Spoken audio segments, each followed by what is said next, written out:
Hello. How's everybody? Good, thank you. Good. I'm Dominica Mesqua, and I'd like to talk to you today about John F. Kennedy.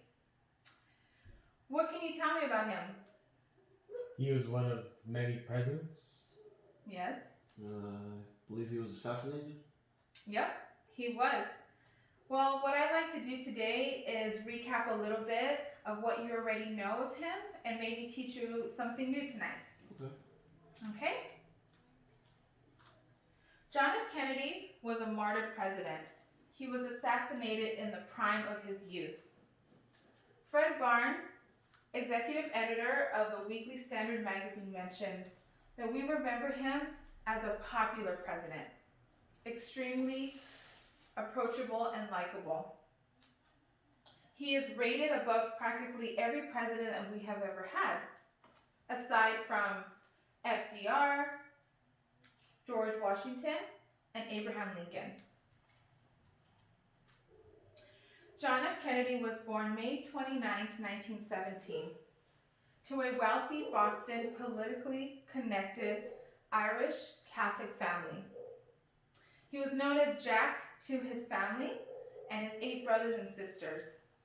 As a child, he was frequently ill, but still was able to hold his own with all of his siblings. JFK graduated from Harvard in 1940.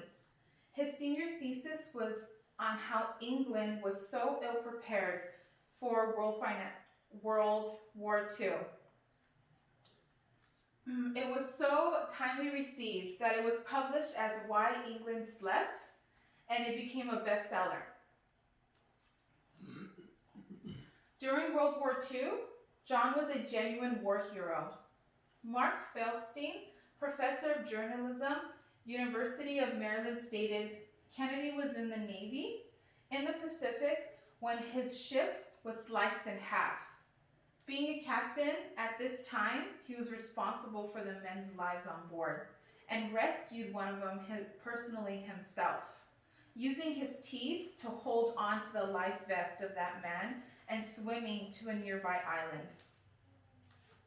Kennedy returned as a war hero and worked as a newspaper reporter before running and winning the first of his 3 terms in the U.S. House of Representatives in 1946.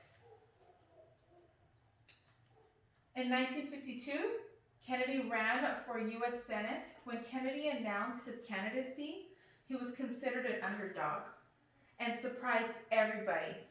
And by doing this, he launched a national career with national visibility. Shortly after, he met the ravishing Jacqueline Lee Bouvier and married her on September 12, 1953. They had 3 children, and only 2 of them survived. In 1960, Senator Kennedy ran for president. He won the election by a slim margin and was sworn in as the 35th President of the United States on January 20th, 1961. Angie Marie Hancock, Associate Professor of Political Science, University of Southern California, stated, as far as foreign policy, President Kennedy administration did not get off to a good start. The Bay of Pigs invasion in April 1961 was a failed attack launched by the CIA during the Kennedy administration to push Cuban leader Fidel Castro from power.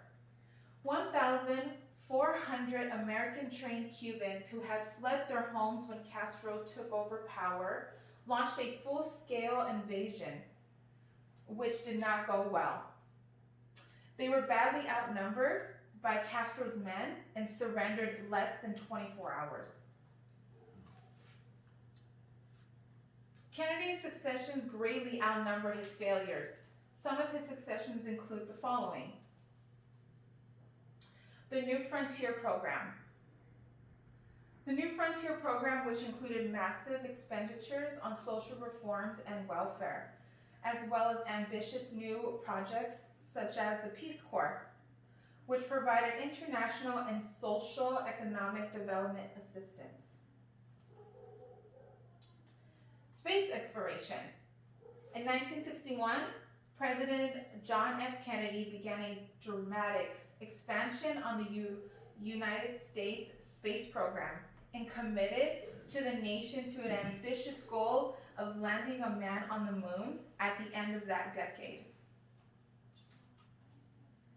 The Cuban Missile Crisis. He also prevented the Soviet Union from attacking America with the missiles and Cuba Missile Crisis.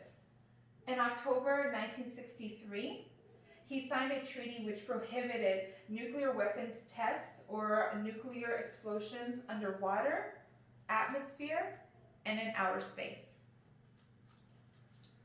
The Civil Rights Act. Sending the Civil Rights Act bill to Congress, the Civil Rights Act, his bill would become the most far reached out of legislations supporting racial equality in American history. The Civil Rights Act of 1964 outlawed racial segregation and public accommodations such as theaters, stores, restaurants, and made employment discrimination illegal. Unfortunately, because he was assassinated in 1963, his bill wasn't passed.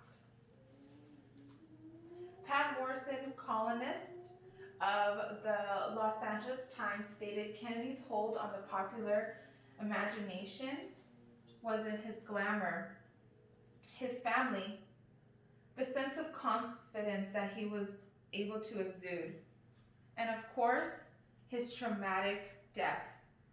How will you remember John F. Kennedy? For the failure of Bay of Pigs, or for all of the contributions that we still use today and benefit from? Thank you.